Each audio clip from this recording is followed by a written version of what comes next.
Okay, now I'm continuing. I think we need more than 10 minutes. Praise or correct immediately. That is so important. Yeah, if your dog poops and you're not there, he's just going to, or if you praise that dog 5 minutes later, you're praising him for what he's done 5 minutes later. So 5 minutes later, he goes walking out into the hall, and then you say, "Oh, good boy. Oh, I did a good thing. I walked in the hall." He's forgotten what happened there. Ask only the possible. So don't start trying to do stupid pet tricks and things like that with a puppy. You have to focus only on the poop issue, because that's a big thing with people. That's why animals end up in humane societies and SPCAs, because people don't take the time. I told this friend on YouTube that, yeah, even though I love animals, I really don't like them when they're puppies, because there's an awful lot of work. But if you work your butt off while that dog is a puppy, you're going to end up with a beautiful friend for the next 15 or 20 years. Give a command only once. That's important too. Because I had to focus on Gertie's illness when she was young, I didn't teach her a lot of the basic commands. Can you stay here, Bombolina? So sometimes when I ask her to come over or to sit, and I don't take her a lot into town, so when I ask her to sit at the cross lights, Bombi, stay with me, honey bunny. I have to ask her to sit once or twice, and then I stopped myself from doing that the other day. Yeah, allow your dog to be a good dog. Yeah, so remove all the temptations. If you're kennel training your dog, or if you're paper training the dog, don't leave newspapers on the floor. Don't leave magazines on the floor. What else? Okay, train before dinner. Okay, we're talking about training for other stuff. I'm talking about, here we go. I'm talking about potty training. Yeah, get a kennel. You may find that the dog enjoys the kennel. I mean, Gertie loves her kennel. Look, she's in there. She was in there by herself. What else? Yeah, get the list of how often the puppy has to be fed, and that's at least how many times the puppy has to go to the bathroom. First thing in the morning, as soon as you get up, just before you leave your bedroom. I'm notorious for not doing this, but these guys aren't puppies anymore. When they're puppies, you just get up, you put your clothes on, don't even grab your cup of coffee or tea, just take the puppy out immediately. If you're kennel training your dog, don't leave it in the kennel for too long, because if the dog starts to learn to go to the bathroom in the kennel, it's not good. And read, and just, it's so important to be proactive and treat them with love. There are so many people who have dogs who say, "Oh, my dog doesn't listen to me." Well, yeah, you spent your dog's puppyhood yelling at him, and so he figures, well, what's the point? This is not my friend, this is just my owner, and it's not a good way to be. Okay, Gerta ma Gerte? So, what else am I thinking here? Gerta ma Gerte. It's important to understand that dogs do not understand sentences. There are just key words. See, in the same way, look, I'm talking and talking and talking, and you look at Bambi and I say food. See, it's just a word that she remembers. And as they get older, you can string together the sentences, because we're human and we speak in sentences. But it's only the words that go for a walk. Go for a walk. See, that's what they understand. Gertie, food? Yes. But you don't understand anything else, and you don't care. It's like music, and they're just looking for the key word. So,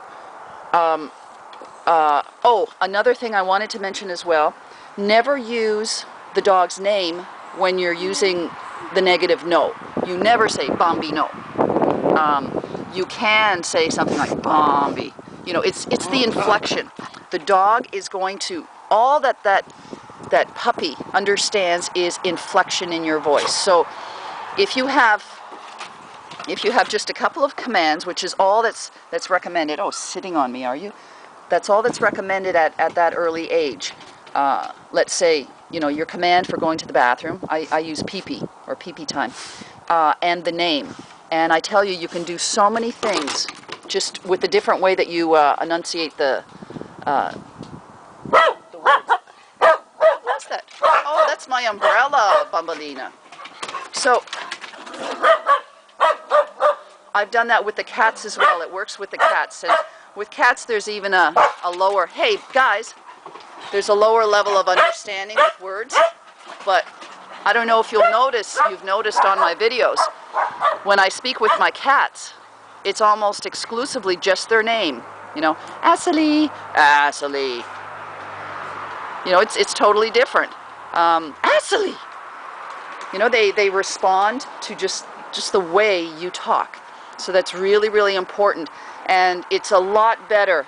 I mean, it's the only way to train animals. You must never, ever hit your animal. Unless you're the type of person who would hit your infant child for being an infant. It's really important for the family to sit down together and say, look, this is the command, and everybody has to use the same command. You can't have one person scoop up the dog and say pee-pee, and then have another person say bathroom. The dog's going to get really confused, and you're not going to have... I did read, you know, I was just scanning that book. I haven't read it for a long time. Oh, Gerta Magerte. Oh, I guess my tenants are out. It's exceptionally difficult to train a dog when you have numerous family members training it. It's always best for just one person to do that. And you know, there are inconsistencies. Where are these guys? Bambolina, Gerta Magerte.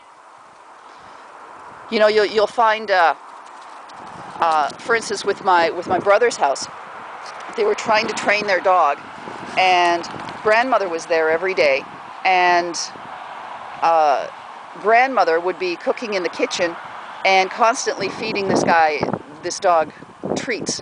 And so she wasn't being consistent whatsoever with the training, and the dog ended up being fat and not listening to anybody, and you know, I think they had some problems with the training. I don't know what the specific problems are. They live quite a ways away from me, but you know, you've got to sit down and have family meetings for 5 minutes and just say, look, this is what's happening. Write it out, put it on the fridge so that everybody can see, and that is the way you do it. That's the language of my puppy, and everyone has to follow it. If you don't, I tell you, you're going to have problems for the next 15 or 20 years. And that's the bottom line. Dogs are wonderful companions. Shelties are especially highly intelligent, but they can become neurotic if you're not consistent and if you don't know what you're doing. And this is the first dog for this young girl, and she made a beautiful choice, you know, but it can be a little bit difficult just because of the nature of Shelties. And with pretty much any dog, you have to be better than they are in certain respects. Let's say if you get a Rottweiler or a Pit Bull, you have to be more of an alpha dog, always, you know, but you have to be stronger and more direction oriented than the dog is. You don't want to have the dog take over the house. And every dog is going to try and do that. That's what they do in the hierarchy in packs. They always try and usurp the alpha dog. And you have to be consistent, but you have to be loving. When you look at an alpha dog in the wild, and one of the other dogs tries to come up to him while he's eating, he always eats first. Never give your dog treats from the table. If you want to give him some food that you're eating, you do that after you finish eating. Well, in the wild, the dog will just snap. He's not going to rip the dog's head off. He's not going to bite him. He just snaps at him to say, stay away. And that's what we do. I just snap my fingers. Or I'll say, no. And I tell you, my dogs know. Just because they know that no means no. And they can't go into the kitchen and get treats from somebody else. There is a consistency. that's always been there. Well, I've been fortunate that I've always lived alone.